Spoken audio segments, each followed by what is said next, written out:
आज मैं आपको बताने वाला हूं जियो के कस्टमर केयर नंबर के बारे में। अगर आप भी जियो के कस्टमर केयर एजेंट से कुछ बात करना चाहते हैं, कोई कंप्लेन करना चाहते हैं या कोई भी बात प्रॉब्लम शेयर करनी है तो आप कहां पर करेंगे, 1 मिनट के अंदर बताने वाला हूं।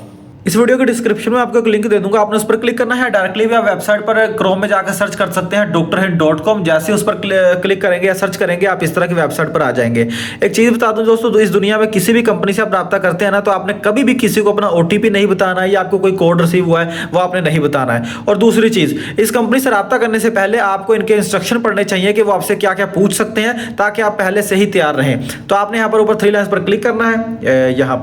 यहाँ पर 3 लाइन्स पर क्लिक करने के बाद नीचे की तरफ आएंगे, हेल्पलाइन डायरेक्टरी पर क्लिक करना है। यहाँ पर आपने लिखना है जियो, JIO। जैसे आप लिखेंगे ये कंपनी आ गई, इस पर आपने क्लिक करना है। इसके अलग अलग नंबर हैं, जो भी आपको प्रॉब्लम है उस हिसाब से। लेकिन उससे पहले आप इनके जो नीचे वाले सारे इंस्ट्रक्शन है ना, ये पढ़ लेना। ये पढ़ने के बाद इनसे रब्ता करना, ताकि अगर ये कोई भी क्वेश्चन आपसे करें तो आपको उनका जवाब देते हुए कोई भी प्रॉब्लम ना हो।